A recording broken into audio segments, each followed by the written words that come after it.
आसंतु नजर पकाइबा आज दिनर किछि गुरुत्वपूर्ण खबर उपरे। प्रथम रही हेडलाइन्स। आज ए सबु जिले प्रबलरू अति प्रबल बेगरे बर्षिब 18 जिला को सतर्कवाणी। राज्य सरकार कड़ा निर्देश। एही 3 बैंक रे रखनी सरकारी पांठी। छात्र छात्री पुष्टिकर खाद्य और रंधन खर्च वृद्धि। आसंतु नजर पकाइबा संपूर्ण खबर उपरे। राज्य में वर्षा जारी रही बेले 26 तारीख सकाल 8:30 पर्यंत विभिन्न जिला को आंचलिक पाणीपाग विज्ञान केन्द्र पक्षर येलो वार्निंग जारी करा जायछि।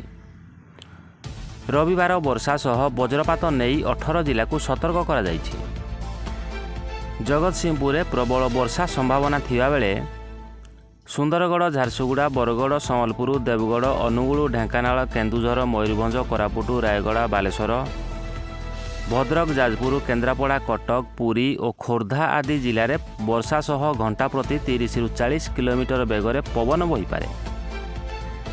शनिवार सोनपुर में 27 मिलीमीटर वर्षा रेकर्ड होता बेले कटक में 21.2, पारादीप में 16, भुवनेश्वर और जगतसिंहपुर में 3.1, नयागढ़ में 3, सुंदरगढ़ में 2.4 मिलीमीटर एवं बालेश्वर में 1.4 मिलीमीटर वर्षा होईछि। परवर्ती खबर। सरकारक विभिन्न प्रमुख योजन सहयोग करूना, जमा अनुपात ऋण आवंटन करूना, वार्षिक ऋण लगाण मध्य धार्य लक्ष्य छुऊनी। तेणु HDFC, ICICI एवं एक्सिस बैंक रे कौनसी सरकारी जमा थिले ताकू तुरंत अन्यत्र रख।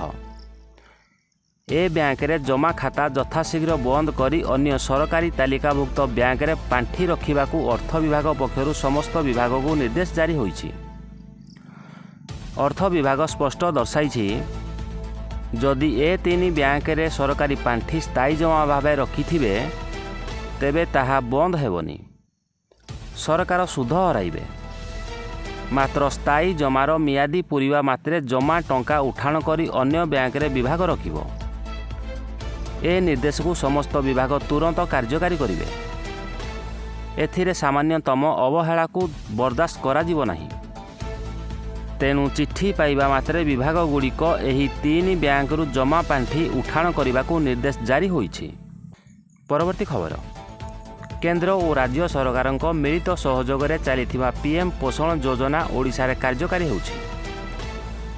एही योजना अधीन रे प्राथमिक और उच्च प्राथमिक विद्यालयर छात्र छात्री रंधन सामग्री खर्च वृद्धि करा जायछि। भारत सरकार 1/5/2025 ठारू प्राथमिक छात्र छात्री मुंड पिछा दैनिक 6 टंका 78 पैसा एवं उच्च प्राथमिक छात्र छात्री 10 टंका 17 पैसा प्रदान करुछंती। राज्य सरकार अतिरिक्त खर्च भावे प्राथमिक छात्र छात्री दैनिक 1 टंका 45 पैसा एवं उच्च प्राथमिक छात्र छात्री 1 टंका 65 पैसा जोगाई देउछंती। फल मोट रंधन सामग्री खर्च प्राथमिक छात्र छात्री 8 टंका 23 पैसा एवं उच्च प्राथमिक छात्र छात्री 11 टंका 82 पैसा होईछि।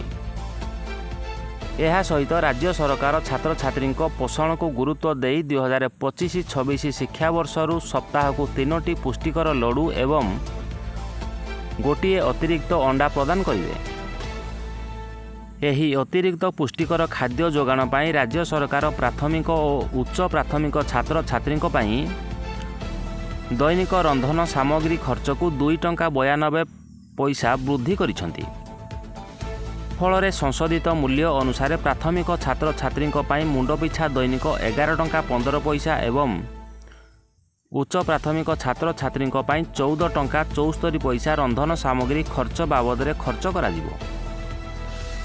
एही वर्धित और संशोधित मूल्य 1/5/2025 ठारू कार्यकारी हेबो। यह राज्यर छात्र छात्री पोषण एवं शिक्षार उन्नति आनिया पाई एक गुरुत्वपूर्ण पदक्षेप बोली विशेषज्ञ माने मत देइछंती।